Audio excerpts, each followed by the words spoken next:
ইসলাম আমাদের জীবনকে সুন্দর ও সুশৃঙ্খল করে। দৈনন্দিন জীবনে ৫টি গুরুত্বপূর্ণ ইসলামিক অনুশীলন যা আমাদের সফল ও শান্তিপূর্ণ জীবন দিতে পারে। এই ৫টি অভ্যাস যদি আপনি রপ্ত করতে পারেন, তাহলে আপনার জীবন বদলে যাবে ইনশাআল্লাহ। ৫ ওয়াক্ত নামাজ পড়া। নামাজ শুধু ফরজ নয়, এটি আমাদের মনকে শান্ত ও আত্মাকে পরিশুদ্ধ করে। কুরআন থেকে উদ্ধৃতি, নিশ্চয়ই নামাজ অশ্লীল ও অন্যায় কাজ থেকে বিরত রাখে। ২ কুরআন তিলাওয়াত ও অর্থ বোঝা।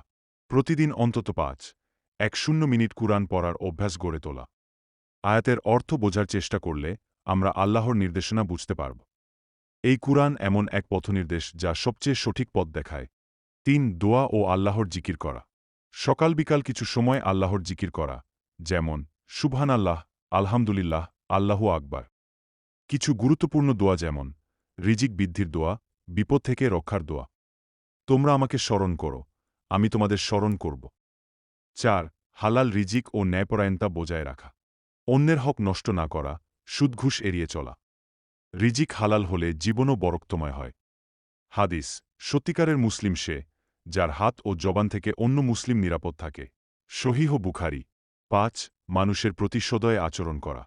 ভালো ব্যবহার, দান সদকা এবং পরিবারের প্রতি দায়িত্বশীল হওয়া। তোমরা হাসিমুখে মানুষের সঙ্গে কথা বললেও সেটাও একটি সাদকা। তিরমিজি। এই ৫টি অভ্যাস যদি আমরা আমাদের জীবনে আনতে পারি, তাহলে দুনিয়া ও আখিরাতে আমরা সফল হব। আপনার কোনো অভ্যাসটি ইতিমধ্যে রয়েছে? কমেন্টে জানাতে ভুলবেন না। ভিডিওটি যদি ভালো লাগে, তাহলে লাইক, শেয়ার ও সাবস্ক্রাইব করতে ভুলবেন না। এরকম আরও নতুন নতুন ভিডিও পেতে চাইলে চ্যানেলটি সাবস্ক্রাইব করে পাশে থাকা বেল আইকন অপশনটি অন করে রাখুন।